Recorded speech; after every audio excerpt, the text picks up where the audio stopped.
From Pacifica, this is Democracy Now! We have said repeatedly over the last 2 months that our source is not the Russian government and it is not a state party. WikiLeaks founder Julian Assange tells Fox News Russia was not the source for the mass leak of emails from the Democratic National Committee. The Senate holds a hearing today on Russian cyber attacks. This comes as President-elect Trump has backed Assange and called media coverage of the hacking, quote, more dishonest than anyone knows.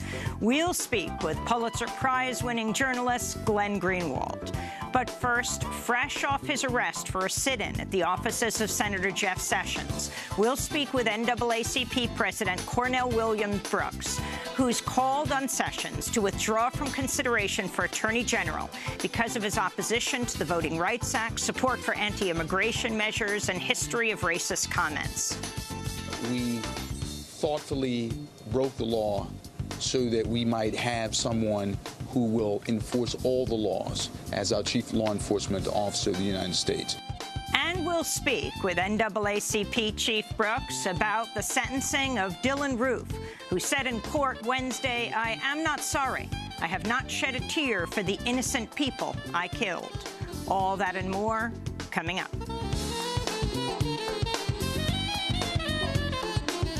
Welcome to Democracy Now!, democracynow.org, The War and Peace Report. I'm Amy Goodman.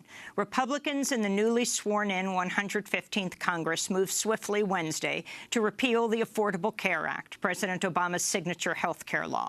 By a vote of 51 to 48, the Senate approved a procedural measure clearing a way for a budget resolution that could repeal major sections of the law.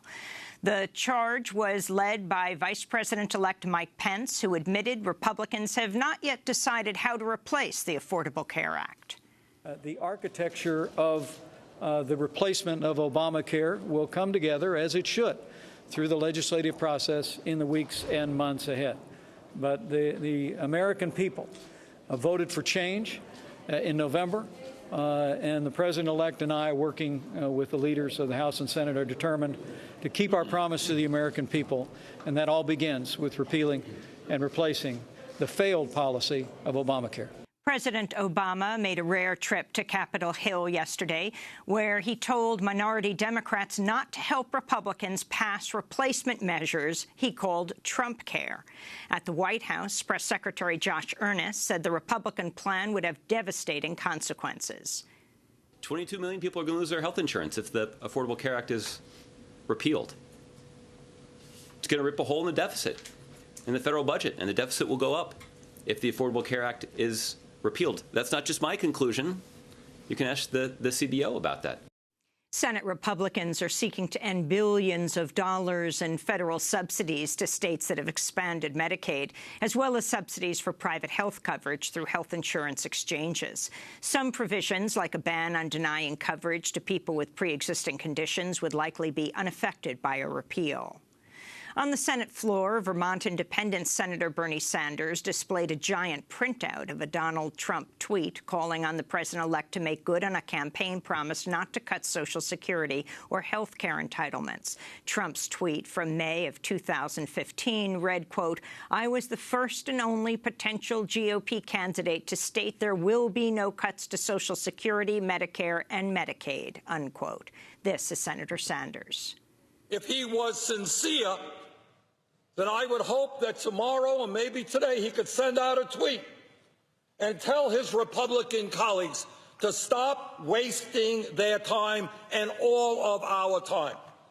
And for Mr. Trump to tell the American people that he will veto any proposal that cuts Medicare, that cuts Medicaid, and that cuts Social Security. Donald Trump's team is planning an overhaul of the CIA and the Office of the Director of National Intelligence. That's according to the Wall Street Journal, which reported Wednesday the changes are aimed at limiting the power of the spy agencies. The plan includes cuts to CIA staffing at its Virginia headquarters while moving more employees to field operations. The move comes after Trump repeatedly mocked the CIA over its assessment that Russian hackers infiltrated the Democratic National Committee and leaked emails from Hillary Clinton's campaign campaign advisor John Podesta in a bid to help Trump win the presidency. On Wednesday, Donald Trump cited an interview with Julian Assange conducted by Sean Hannity of Fox News, in which Assange said that Russia was not the source for the mass leak of emails. We have said repeatedly over the last 2 months that our source is not the Russian government and it is not a state party. Responding to that comment, the president-elect wrote on Twitter, quote, Julian Assange said a 14-year-old could have hacked Podesta. Why was DNC so careless? Also said Russians did not give him the info, unquote. In 2010, Trump had a different view of Julian Assange, calling for him to face the death penalty. Meanwhile, BuzzFeed News is reporting the FBI did not examine the servers of the Democratic National Committee before issuing a report blaming the leak of John Podesta's emails on Russian hackers. BuzzFeed reports so far no U.S. government entity has run an independent forensic analysis on the DNC's computer system. Donald Trump has named Wall Street attorney Walter Clayton to head the Securities and Exchange Commission. As a partner at the law firm Sullivan & Cromwell, Clayton gave legal advice to investment banks, including Goldman Sachs, Barclays, and Bear Stearns, whose collapse helped usher in the financial crisis of 2008. In 2011, Clayton co-authored a report blasting the Obama administration's SEC over its enforcement of the Foreign Corrupt Practices Act, which bars corporate bribery. Democratic Congressmember Maxine Waters, the ranking member of the House Financial Services Committee, said in a statement, quote, Jay Clayton is just the latest addition to the growing pool of Wall Street insiders that make up the Trump administration. As head of the SEC, Clayton will have the power to carry his pro-Wall Street agenda to the agency that's entrusted with regulating Wall Street, unquote. In Chicago, Donald Trump's incoming press secretary drew protests Wednesday over his appearance at a panel discussion on the University of Chicago campus. Sean Spicer was preparing to join former Obama advisor David Axelrod in a conversation at the university's Institute of Politics when a protester stood up and accused Spicer of accommodating fascism. Sir, with all due respect, there's an opportunity for you to pose questions later on. I'm going to ask, sir, that you give our guests an opportunity to engage in the conversation. This is not normal, people. Spicer's appearance at the University of Chicago came despite widespread protest on campus. Last August, the university's dean of students, Jay Ellison, warned undergraduates, quote, we do not support so-called trigger warnings. We do not cancel invited speakers because their topics might prove controversial. And we do not condone the creation of intellectual safe spaces where individuals can retreat from ideas and perspectives at odds with their own, unquote. In Charleston, South Carolina, convicted murderer Dylan Roof offered no apology and no explanation for his massacre at the Emmanuel AME Church in June of 2015, telling jurors he was psychologically fit to stand trial. The comment came as Roof acted as his own attorney in a brief opening statement during the sentencing phase of his trial. Roof faces a possible death sentence after he was convicted in December of murdering 9 black worshipers, including Pastor Clementa Pinckney. In their opening statement, prosecutors quoted excerpts of a racist manifesto written by Roof while he was held in the Charleston jail. Roof wrote, quote, I would like to make it crystal clear. I do not regret what I did. I am not sorry. I have not shed a tear for the innocent people I killed. In Chicago, 4 people were arrested Wednesday after a disturbing video posted to Facebook shows them torturing a bound and gagged, mentally disabled man while shouting, F Donald Trump. The video shows 2 men and 2 women, all of them African-American, cutting the man with a knife, burning him with cigarettes, and threatening him with murder. The victim was identified as an 18-year-old white man with mental health challenges. The perpetrators are also teenagers. The video spawned a backlash on social media, with many white supremacist groups blaming the Black Lives Matter movement for the assault. The hashtag BLM kidnapping began trending on Twitter by Wednesday night. In Rolesville, North Carolina, a police officer has been placed on administrative leave after a viral video showed him picking up a high school student and slamming her into a concrete floor. 15-year-old Jasmine Darwin, who's African-American, said she was trying to break up a fight between her sister and another student when the officer grabbed her, lifted her high into the air, and slammed her on her side into concrete. Darwin's mother said the incident left her daughter with a concussion. The video prompted widespread calls on social media for the officer, Ruben de los Santos, to be fired. In Iraq, the United Nations is warning that over 13,000 civilians have fled Mosul over the last 5 days after a U.S.-led coalition ramped up its campaign to retake the city from ISIS. The commander of the assault, U.S. Lieutenant General Steve Townsend, said he believes his forces might kill or capture ISIS leaders, but he's unsure whether that includes the group's leader, Abu Bakr al-Baghdadi. I am sure there are some senior leaders in Mosul still. We would have leaders here controlling this very important battle for them. They do too. As far as Baghdadi is, I have no idea where Baghdadi is. If you get a hint on where Baghdadi is, please let me know so I can kill him. A military spokesperson said Wednesday the number of U.S. troops taking part in fighting around Mosul had doubled in recent weeks to 450. The U.S. currently has more than 5,000 troops in Iraq. 3 Republican senators have introduced a bill that would move the U.S. Embassy in Israel from Tel Aviv to Jerusalem, an act the Palestinians say would further doom any chance of a negotiated peace. The bill, introduced by Senators Ted Cruz, Dean Heller and Marco Rubio, would also recognize Jerusalem as Israel's capital. Past presidents have resisted congressional demands to move the embassy to Jerusalem, the final status of which is under negotiation and talks between Israelis and Palestinians. But Donald Trump has said repeatedly he supports the move. In Egypt, a leader of the 2011 uprising, the toppled U.S.-backed dictator Hosni Mubarak, has been freed from prison after serving a 3-year sentence for unauthorized protest. Ahmed Maher is a founder of the April 6 youth movement, which played a key role in the ouster of Mubarak during the 2011 uprising. Supporters of Leonard Peltier got a major boost this week in their campaign to win clemency for the 71-year-old Native American activist. U.S. Attorney James Reynolds, whose office prosecuted Peltier, added his voice to those calling on President Obama for a compassionate release. Speaking to The Guardian newspaper, Reynolds said, quote, "There seems to be no point in taxpayers paying his room and board. It's time to call it quits," unquote. Peltier is a former member of the American Indian Movement who was convicted of killing 2 FBI agents during a shootout in South Dakota's Pine Ridge Indian Reservation in 1975. Leonard Peltier has long maintained his innocence.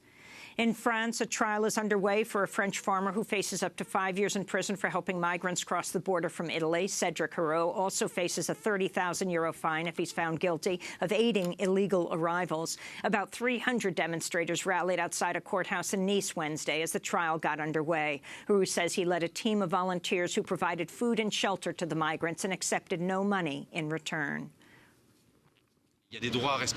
There are rights to be respected. They have to respect the law like I do. I broke the law because these people are pushing me towards illegality in order to protect the rights of these children and these families that I've taken across the border. I had to break the law, and if I have to continue, I will continue. Last month, Hero was elected Person of the Year by Nice's main newspaper. He's the latest to face charges for assisting migrants. Later this week, a court will decide the fate of a man who faces a 6-month suspended sentence for giving a ride to 3 Eritrean women who crossed the border from Italy. And those are some of the headlines. This is Democracy Now!, democracynow.org, The War and Peace Report. I'm Amy Goodman. And I'm Nermeen Sheikh. Welcome to our listeners and viewers around the country and around the world. We begin today's show with the growing resistance to many of President-elect Trump's cabinet picks who face Senate confirmation hearings in the coming weeks.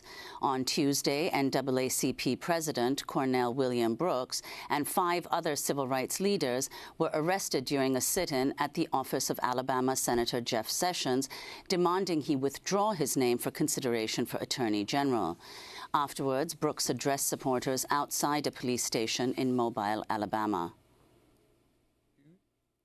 What we've done, namely engaging in civil disobedience in opposition to Senator Sessions becoming Attorney General of the United States. So it's quite an experience, but we thoughtfully broke the law so that we might have someone who will enforce all the laws as our Chief Law Enforcement Officer of the United States. Trump's pick has drawn widespread outrage because of Sessions' opposition to the Voting Rights Act, support for anti-immigration legislation, and history of making racist comments, which included reportedly saying he thought the Ku Klux Klan was, quote, okay until I found out they smoked pot, end quote. He's also called the American Civil Liberties Union and the NAACP un-American and communist-inspired. In 1986, Sessions was denied confirmation for a federal judgeship by a Republican-controlled Senate committee over his racist comments. This week's sit-in comes as more than 1,000 law school professors sent a letter to Congress urging lawmakers to reject Sessions' confirmation, writing, quote, "Nothing in Senator Sessions' public life since 1986 has convinced us that he is a different man than the 39-year-old attorney who was deemed too racially insensitive to be a federal district court judge," unquote.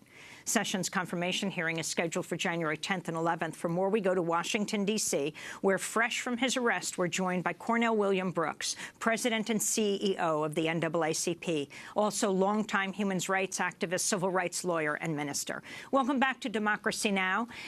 Why don't we, before we go to talk about another story, which is what's happening in the sentencing of Dylan Roof, let's talk about your position on Bill Sessions, on William Sessions, on Jeff Sessions, sorry, the senator of Alabama who's been chosen by President-elect Trump to be the next attorney general, though he does have to go through a confirmation. What are your major objections? Our objections are fundamentally, Senator Sessions represents a kind of dim and dystopian view of American civil liberties and civil rights. And so our objections are at least threefold. First of which is that he has demonstrated an unwillingness to acknowledge the reality of voter suppression that we have seen from one end of the country to the other, as attested to in the Fourth Circuit decision that found voter suppression in North Carolina, the Fifth Circuit decision which found voter suppression in Texas. He's not acknowledged the reality of that, and certainly not the reality of voter suppression in his own state. Instead, he has mouthed a faith in voter ID laws premised on voter fraud. And so not only has he not stood against voter suppression in his own state, not acknowledged the reality of voter suppression as recognized by federal courts, the one instance where he has appeared in court in terms of voting rights, it was to prosecute 3 civil rights activists, which it took a jury less than 3 hours to find innocent, and a Congress in which he served later provided them or honored them with congressional gold medals for their civil rights activism, and one of those activists actually marched beside Dr. King.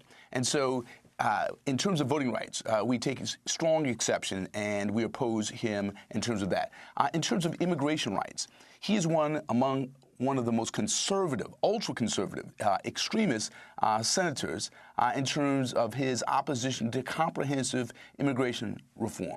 In addition to that, he has voiced an openness to an immigration ban on a global religion, namely Islam, which cannot be squared in any way, shape, fashion, or form with the U.S. Constitution. Number 3, his views on criminal justice reform stand in stark contrast to both red state and blue state governors. In other words, he stands for law and order in Nixonian and draconian terms at a moment at which we have over 2 million Americans behind bars, 65 million Americans with criminal records, 1 million fathers behind bars, and we have folks on both the left and the right, Republicans and Democrats on both sides of the aisle looking to dismantle this prison industrial complex and bring this era of mass incarceration to an end. He, on the other hand, wants to overpopulate or continue to overpopulate the prisons and jails while depopulating our families and communities. So for these reasons, coupled with his record as a prosecutor, his record as Attorney General, his record as a United States Senator, which attests to statements that he made in the 1980s, demonstrating incredible racial insensitivity. And so the point being is, the remarks that we found racially offensive in the 1980s, have been demonstrated, attested to, verified by the record which extends from that point until now. So we stand in strong opposition, and we stand in opposition with over 1,000 law professors, with Governor Deval Patrick, with organizations not only on the progressive left, but I might also note there are any number of conservatives who take strong exception to the fact that Senator Sessions stands against whistleblowers, He stands against civil liberties. And so folks on the left and the right, conservatives and progressives, know that Jeff Sessions represents a very dangerous turn for this country. Because we need to be clear, Amy. We need to be very clear. We, as a country, face a stark choice, not between liberalism and conservatism, but rather between democracy and authoritarianism. And an Attorney General Jeff Sessions under a President Donald J. Trump would take us in the wrong direction. That is to say, backward in a headlong and full-speed fashion. And we simply can't do that. So the NAACP is unapologetically opposed to Senator Sessions. The board of directors of the NAACP voted to oppose this nomination, and we're doing so not only as a matter of policy, but we're doing so bodily, spiritually, morally, by encouraging civil disobedience. That is to say, standing in the tradition of Mohandas K. Gandhi, Martin Luther King, Rosa Parks, standing in that tradition by sitting down. And so we understand that the odds may be difficult, but we as the NAACP don't gauge our principled opposition to a nominee based upon odds and probabilities, but rather the rightness of the cause. Well, on the first point that you mentioned, your concern about Jeff Sessions as Attorney General, voter suppression and ID laws, voter ID laws, a recent poll jointly conducted by The Economist and YouGov revealed that 62% of Trump's supporters believe that, quote, millions of illegal votes were cast in this election. So could you respond to that and what that may have to do with Trump's selection of Sessions or nomination of Sessions as Attorney General? Absolutely. While we may have any number of our fellow citizens who believe in the myth of voter fraud, here's the reality. There are studies that attest to the fact that out of hundreds and hundreds and hundreds of millions of ballots cast, we have a literal handful of fraudulent ballots, literal handful. And so statistically, empirically, as a matter of probability speaking, you're more likely to meet the tooth fairy standing next to Santa Claus at the ballot box than encounter an actual instance of voter fraud. What you're most likely to encounter is not voter fraud on the part of voters pretending to be something that they're not, but rather politicians engaging in fraudulent behavior with respect to suppressing the vote. That's a reality, and it's a reality attested to by federal courts around the country. The NAACP, in the span of less than a year, that is to say in 10 months, we had 10 victories against voter suppression. We have court cases in North Carolina led in a marvelous way by Dr. Barber on the North Carolina State Conference of the NAACP, and in Texas led by a brilliant lawyer, Gary Bledsoe, in the Texas State Conference of the NAACP. Two court victories attesting to the reality of voter suppression. Think about it this way. Where in Texas, a court found that 630,000 plus ballots votes were imperiled as a consequence of voter suppression, not voter fraud. The same is true in North Carolina in terms of 5% of the electorate. And in the home state of Senator Jefferson Beauregard Sessions, namely Alabama, 500,000 votes were imperiled as a consequence of a constitutionally wrong-headed, morally wrong-hearted voter ID law. So to our fellow citizens who believe in voter fraud, it quite simply is not true, except when it comes to your politicians who are engaging in voter suppressive and discriminatory behavior and activity. In 1986, President Reagan nominated Jeff Sessions for a federal judgeship, but he was denied confirmation because of his history of racist comments, even at that time, including reportedly saying that he thought Ku Klux Klan members were okay until he found out they smoked pot. This is the late Senator Ted Kennedy speaking at Sessions' 1986 confirmation hearing. This is from NBC News. Mr. Sessions is a throwback to a shameful era, which I know both black and white Americans thought was in our past. It's inconceivable to me that a person of this attitude is qualified to be a U.S. attorney, let alone a United States federal judge. Jefferson Beauregard Sessions III. He was brought face to face with things he personally had said. For example, that the NAACP and the Civil Liberties Union are un-American organizations. These comments that you could say about a commie organization or something, I may have said something like that in a general way that probably was wrong. That was Jeff Sessions back then in 1986. He was rejected for the judgeship. Only once before in close to half a century had the Senate Judiciary Committee formally turned down a presidential nominee for the federal bench. And now we move forward to 2016. Cornell William Brooks, another explanation of perhaps one of the reasons for the choice of Senator Sessions to be Attorney General is who Donald Trump has tapped to be a senior policy advisor, Stephen Miller, the former chief of staff of Jeff Sessions, who is not so much known outside of Washington, but warmed up the speeches of Trump all over the country. He was sort of the opening act. And is one of the ones who was credited with torpedoing the immigration reform of 2014, something that Senator Sessions has really made a name in right now, is going after immigrants. Yes, he represents a very dim view when it comes to immigration rights. And one of the things I want to note here is we are at a point in America's history where the electorate and the citizenry is more diverse than it has ever been. So to put forward an Attorney General nominee who stands in stark contrast to the reality of American democracy in 2017, that is to say, diverse and growing increasingly so, is a throwback.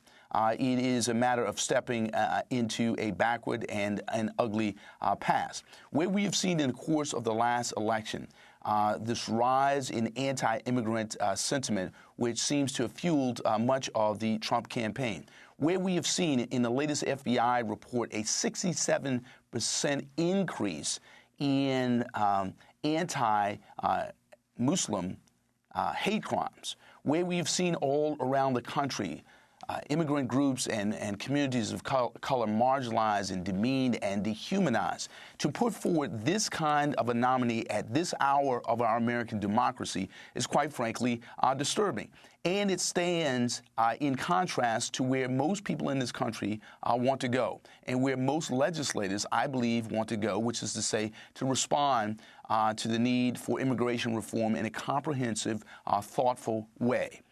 So Senator Sessions really represents a backward turn and one that we oppose and that we stand beside many immigrant rights in doing so.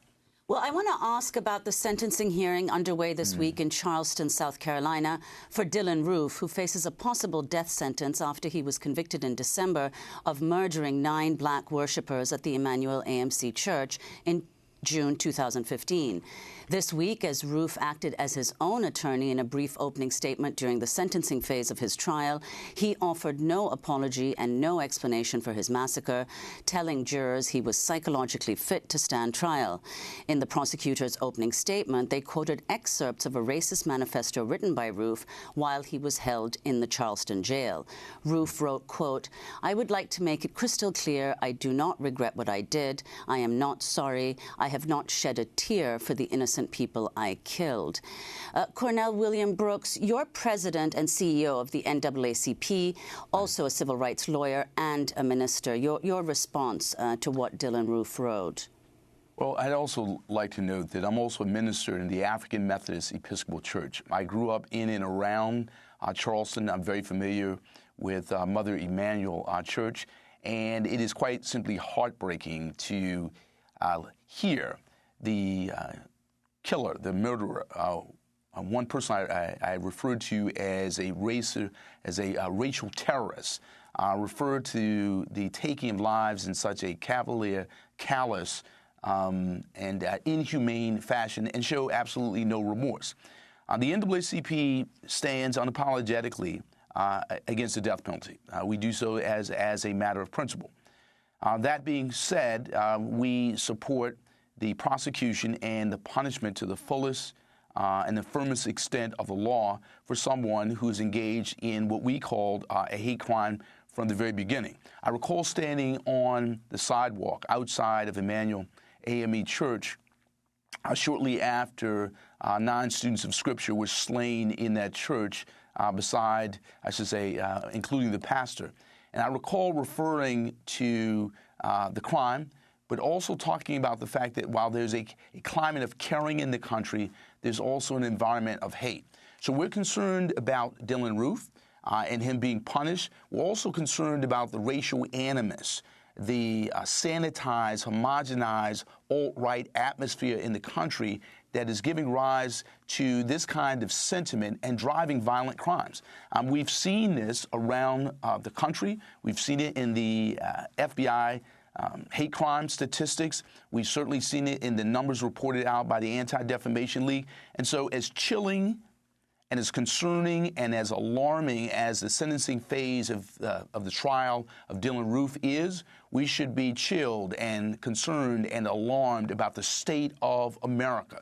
Because Dylann Roof may seem like an abhorrent aberration, but we're concerned that that kind of behavior can be normalized because of the racial animus in the country, the xenophobic attitudes in the country, the homophobic attitudes in the country. The point being here is we cannot separate the tone and tenor of the last campaign from what's going on in Charleston even as we speak. And so the NAACP is standing in firm opposition to both the atmosphere that gave rise to Dylann Roof's crimes, even as we call for his prosecution and punishment. And so make no mistake, this is not about the trial of one individual. It's about the state of America more broadly. Cornell William Brooks, I want to thank you for being with us, President and CEO of the NAACP. Thank you for joining us. When we come back from break, as WikiLeaks founder Julian Assange tells Fox News Russia's not the source for the mass leak of emails from the Democratic National Committee, the Senate holds a hearing today on Russian cyber attacks. This comes as President-elect Trump has backed Assange and called media coverage of the hacking more dishonest than anyone knows. We'll speak with Pulitzer Prize-winning journalist Glenn Greenwald. Stay with us. As I stand up to the wall and feel to define my story, what lies right in front of me can't feel as good as it used to be. And the dead and the American is bound to feel at times. What can you do when you're sedated and go through the failure of some man's world? Stand by to believe in the land of the free. Whatever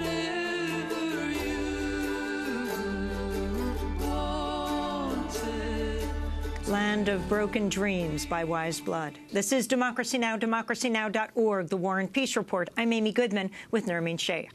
This morning, the Senate Armed Services Committee holds a hearing on alleged Russian cyber attacks, and top intelligence officials are briefing President Obama on a review of evidence that Russia hacked the email servers of the Democratic National Committee. BuzzFeed News reports the FBI never examined DNC servers before issuing its report. President-elect Trump will be briefed on Friday. This comes as he's supporting statements by WikiLeaks founder Julian Assange that Russia was not the source for the mass leak of emails from the Democratic Party. Assange made the claim during an interview with Fox News' Sean Hannity. We have said repeatedly over the last 2 months that our source is not the Russian government and it is not a state party. On Wednesday, Trump tweeted, quote, Julian Assange said a 14-year-old could have hacked Podesta. Why was DNC so careless? Also said Russians did not give him the info. Another tweet cited Assange saying U.S. media coverage on the issue was, quote, very dishonest, and Trump added, quote, more dishonest than anyone knows. This followed Trump's tweet on Tuesday that, quote, the intelligence, with intelligence in quotes, the intelligence briefing on so-called Russian hacking was delayed until Friday, perhaps more time needed to build a case, very strange, unquote.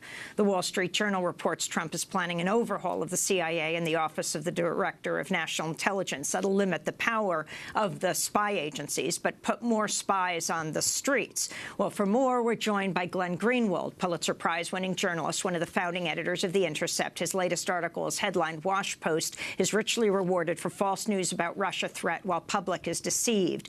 In it, he writes, any story that bolsters the prevailing D.C. orthodoxy on the Russia threat, no matter how dubious, is spread far and wide. And then, as has happened so often, when the story turns out to be false or misleading, little or nothing is done to correct the deceitful effects. Glenn, welcome to Democracy Now! We have never seen Julian Assange in the news as much as he is being cited, by President-elect Donald Trump.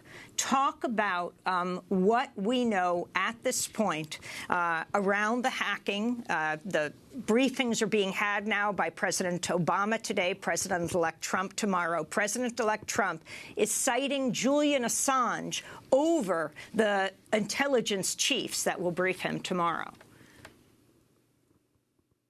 What's most remarkable, given how much discussion there has been, how many media reports have been devoted to this topic, what we actually know about any of this is very little. Of course, it's possible that the Russian government was actually behind these hacks. Nobody has ever said that Russia didn't do it. Nobody has ever said that this is the sort of thing Putin wouldn't do.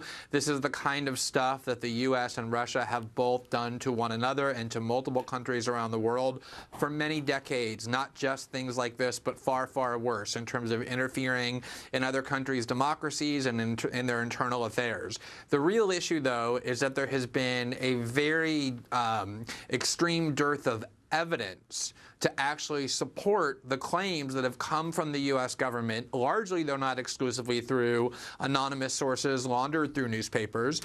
People were very skeptical, rightly so, when Julian Assange came out and declared that his source was not the Russian government or any state actor. There's good reasons for skepticism about whether Julian even knows that, and if he does know that, whether he's accurately describing who his source is when he has a duty to protect his source.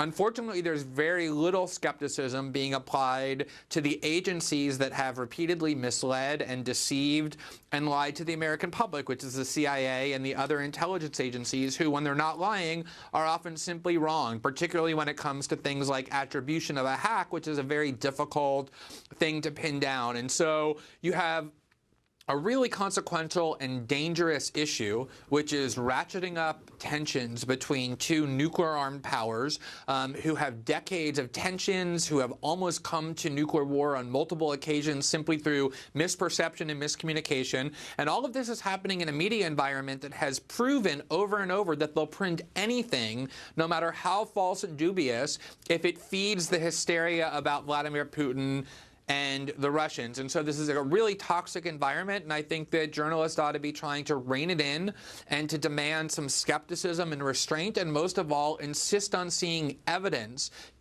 conclusive evidence publicly presented that what the CIA and the other intelligence agencies are claiming about the Russian government and what they did here is actually correct. But are you surprised to hear what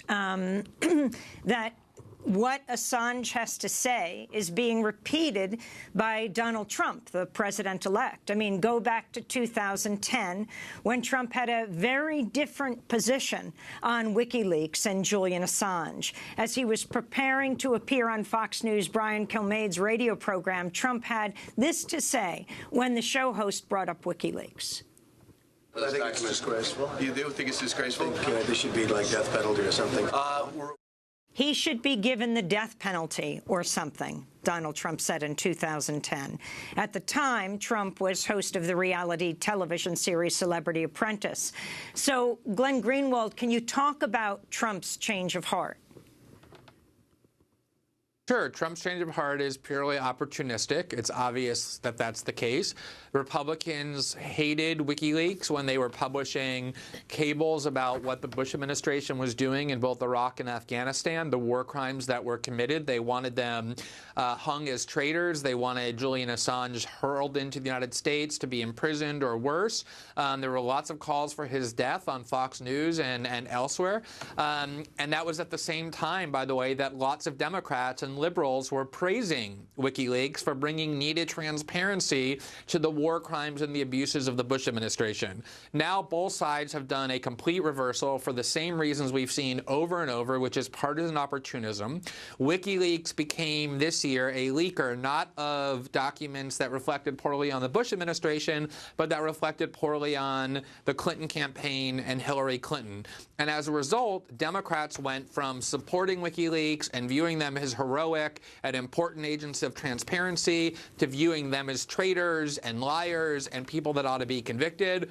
And Republicans did exactly the opposite reversal for exactly the same reasons, which is they went from viewing Julian Assange as a traitor to being a hero and an important conduit for information that the public has the right to know. And the polling, you can just look at it and you see the Democrats completely reversing what their view of WikiLeaks is from 2010 to 2016, and you see exactly the same thing with Republicans. Although it is amazing that not just Donald Trump, but even someone like Sarah Palin, who also called for WikiLeaks' death execution, who herself had her own emails published by WikiLeaks in the past, going on Facebook and saying, I want to apologize to Julian Assange. He's doing a really important service, and P.S. it's really important to go see Oliver Stone's film about Snowden. This is the ideological realignment that Trump's victory has ushered in. It has caused everybody to be very disoriented, to lose their footing, and that's what you're seeing is a lot of just grappling for positioning and people abandoning positions they've held for a really long time for reasons of convenience and opportunism. Well, we don't know, to go back to the intelligence briefings scheduled for today and tomorrow, we don't know what these briefings will reveal, but some have said that that U.S. intelligence agencies have not published evidence for their findings on Russian involvement in the election for fear of exposing their sources. Do you think that's a legitimate concern, since it's one that journalists frequently invoke? It's possibly legitimate, depending upon what the evidence is. But because we don't know what the evidence is, all we can do is speculate. So assume they have the most conclusive evidence possible, that they literally have a wiretap of Vladimir Putin personally on a telephone call or through an email ordering the hacks of the DNC and Podesta in order to help Donald Trump. Just let's fantasize that that's the evidence that they have. Is there a good reason for them not to want to publicly disclose that? Of course there's a good reason, which is that it would blow their methodology for how they've accessed the communications at the highest level of the Kremlin. The problem, however, is that whatever legitimacy they might have for wanting to keep this evidence a secret, we as citizens and we as journalists are then put into a position where we either have to blindly believe what it is they're claiming, notwithstanding their long history of lying and deceit and error. We just say, we appreciate the fact that you can't show us this evidence. We're willing to blindly put our faith in the accusations that you've made and believe them to be true, even though you can't show us the evidence. Or we say, as citizens and as journalists, look, we understand that you can't show us this evidence, but because we can't see the evidence, we're not willing to blindly assume these accusations to be true and then resurrect a Cold War and pursue aggressive and bellicose policies the way John McCain and Lindsey Graham and Democrats in the Senate want to do, because we don't see evidence that what you're claiming is true. And I think that's the dilemma, is that as journalists and citizens, we need to see evidence before believing claims from institutions that have proven over and over that they're willing to lie and mislead. Glenn, we have to break, then we'll come back to this conversation. Glenn Greenwald, Pulitzer Prize-winning journalist, one of the founding editors of The Intercept. This is Democracy Now! We'll be back with him in Rio de Janeiro, Brazil, in a minute.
As the Earth kissed the moon, Michael Stearns here on Democracy Now!, democracynow.org, The War and Peace Report. I'm Amy Goodman with Nermeen Sheikh. We're talking about WikiLeaks founder Julian Assange and allegations of Russian cyber attacks. During his interview with Fox News' Sean Hannity this week, Assange was asked whether mainstream media in the U.S. is dishonest. It's very dishonest. Corrupt is interesting. It depends on your definition. If you look at what we published in the Podesta email, if they're colluding with Hillary, that's not corrupt. It's an ethical corruption. They're not identifying it to their audiences. They claim that they're objective journalists. It's ethically corrupt. Corrupt by corruption also means something in law, which is that you're taking money in exchange. Okay. So I don't think that collusion. They're colluding, yeah. Okay, because they share her political agenda. Well, why else would they collude? Or they hate Donald Trump? I think that's an optimistic interpretation, that they share the political agenda. Well, explain that. It's more like you rub my back, I'll rub yours. I'll give you, I'll give you information. You'll come to my. I'll invite you to my child's christening or our next big party. Or do you know what I mean? That's WikiLeaks founder Julian Assange on Fox News. Glenn Greenwald, your latest article for The Intercept is headlined, "Wash Post is richly rewarded for false news about Russia threat while public is deceived." So could you comment on what Assange said and your own findings regarding mainstream media coverage of alleged Russian cyber attacks? So let's focus on the extraordinary behavior of the Washington Post for the moment. They have produced two of the most humiliating debacles in American journalism over the last several years, and these two humiliations have taken place just within the last 6 weeks, both of which were about completely fictitious and fabricated claims about the threat posed by Vladimir Putin and Russia. The first was on November 24th when they claimed, based on a newly formed anonymous group, that there has been a very widespread, successful effort to implant Kremlin propaganda in the American discourse. And they accomplished this by giving credence to the secret list that this anonymous group of cowards had created, in which they claimed that a whole range of American media outlets and websites, such as the Drudge Report and other libertarian critics of Hillary Clinton on the right, and longstanding left-wing critics of the Democratic Party like Naked Capitalism and Truth Out and Truth Dig on the left, they decreed them to be tools of Kremlin propaganda. And the Washington Post created this huge story that went all over the place based upon giving credence to this list and saying that Russian propaganda had been viewed more than 200 million times in the United States. Journalists all over Twitter throughout the American media mindlessly spread it, aggressively endorsed it. It became a huge story, and over the course of the next 2 weeks, the story completely collapsed, and there's now a major editor's note at the top of the article disclaiming the key source, saying that they did not intend to in any way vouch for the validity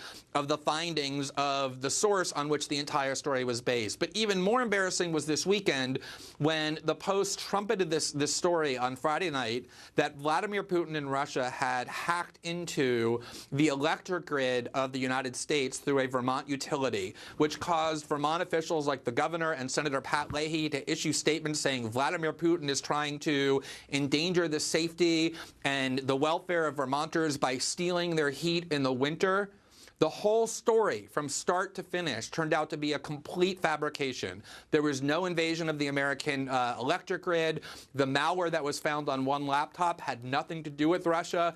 The story was completely false. And again, the American media in this hysteria kept spreading and endorsing it. And in both cases, the retractions were barely noted. So you have millions of people being misled into this hysteria, into this view that Russia is this grave threat. And when the story journalistically collapses, they barely hear about it. And it happened over and over through the election, with Slate saying that a secret server had been found between Donald Trump and a Russian bank, which turned out to be completely false.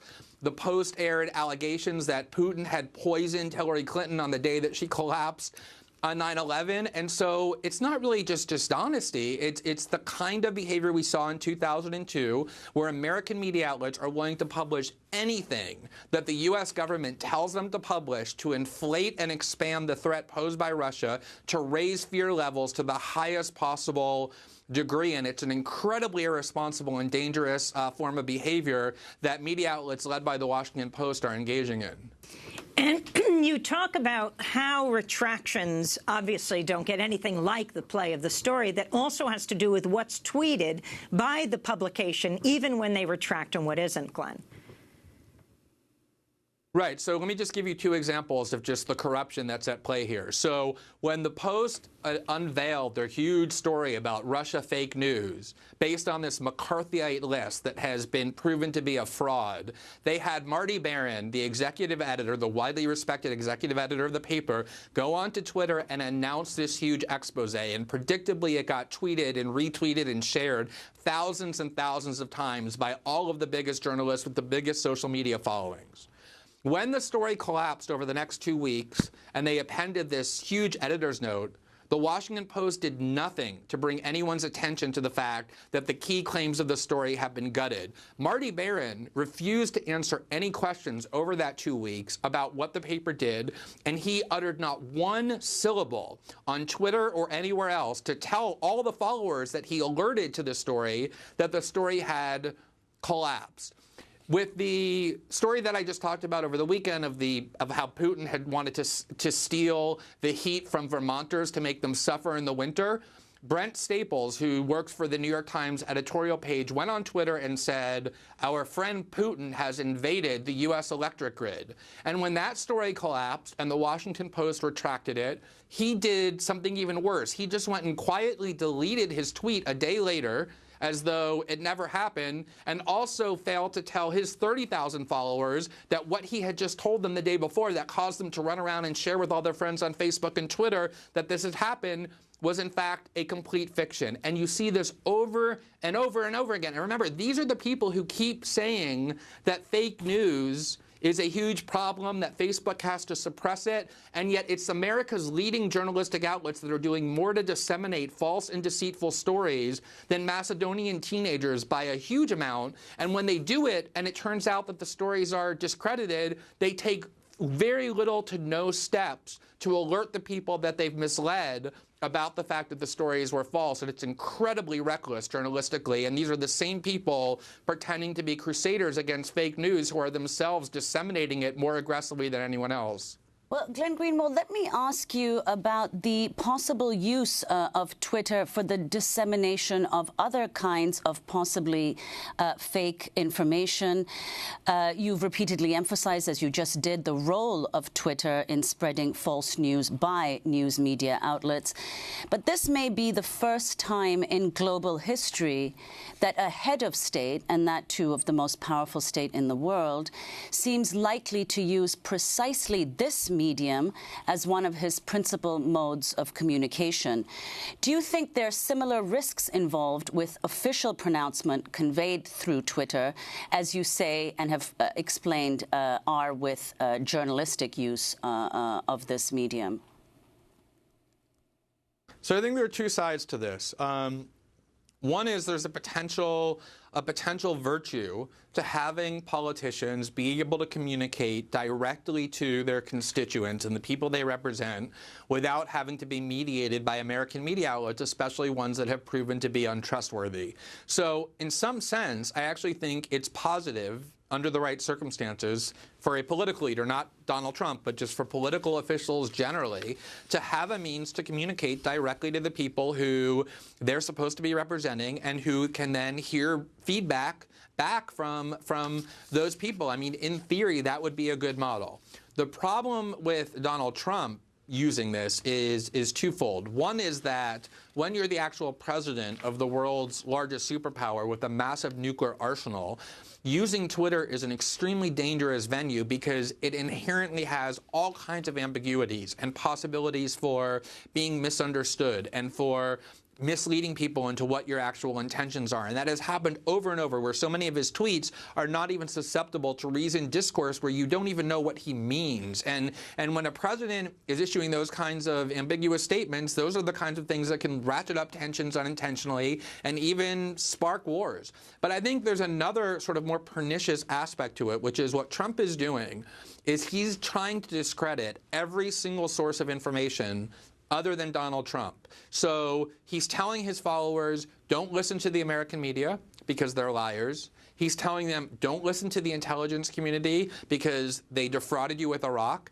He's telling them, don't listen to experts because these experts are all corrupted and they're part of the D.C. swamp that he wants to drain. The only truth that you should trust comes from me, Donald Trump. And that is a very dangerous framework. It's pure authoritarianism when a political leader also becomes the only source of information that the population trusts. But unfortunately, his biggest allies in that are media outlets who have done the kinds of things that I just explained the Washington Post having done and journalists having helped them. They're the reason why people are losing faith in American media outlets. And that's what gives space to a demagogue like Donald Trump to say, I'm the only person who you can trust. And his use of Twitter is really a weapon, a powerful weapon in achieving that dangerous state of affairs. China's state news agency Xinhua said Twitter should not become an instrument of foreign policy, warning President-elect Trump. But Glenn, as we wrap up, your concerns right now. In the headline, we just said that Donald Trump says he's going to overhaul the intelligence agencies, which many might think is a good thing. Cutting back Virginia, the headquarters, less computer, internet surveillance, more human surveillance, getting more spies out on the streets. Where is this country going now, Glenn? Your perspective from outside now, though, as an American. I mean, I think it really remains to be seen, but there are definitely fundamental changes taking place. If you look, for example, at recent polling, what you find is that the CIA is now one of the most admired and defended institutions among Democrats, while Republicans don't like the CIA and actually prefer Vladimir Putin even to Barack Obama. You have radical shifts taking place in coalitions, in alliances, in alignments, and it's very unpredictable how it can play out. Sometimes instability can produce positive outcomes. Trump abrogated the TPP. He wants to limit Boeing and Lockheed and the amount of money that's spent on them. He wants to bring jobs back to the U.S., but it can also have very dangerous outcomes as well because of its unpredictability. And so I think it's a very dangerous time for the United States, and it's one of the reasons why I'm hoping Democrats find their footing and become a lot more focused and reasoned and stop sort of wallowing in these radical conspiracy theories that make them appear unhinged, because Donald Trump needs a cohesive and focused and effective opposition. We're going to leave it there. Glenn Greenwald, thanks so much for being with us. Pulitzer Prize-winning journalist, one of the founding editors of The Intercept. We'll link to your pieces. Most recently, Wash Post is richly rewarded for false news about Russia threat while public is deceived. That does it for our show. Democracy Now! Is produced by Carla Wills, Laura Gottesdiener, Dina Guzder, Sam Alcoff, Robbie Karen, Hani Massoud, Sharina Nadura, Andre Lewis, Mike DeFilippo, Miguel Noguera, Paul Huckabee, our engineer. Special thanks to Becca Staley, Julie Crosby, Miriam Barnard, Hugh Grant. I'm Amy Goodman with Nermeen Sheikh. Thanks for joining us.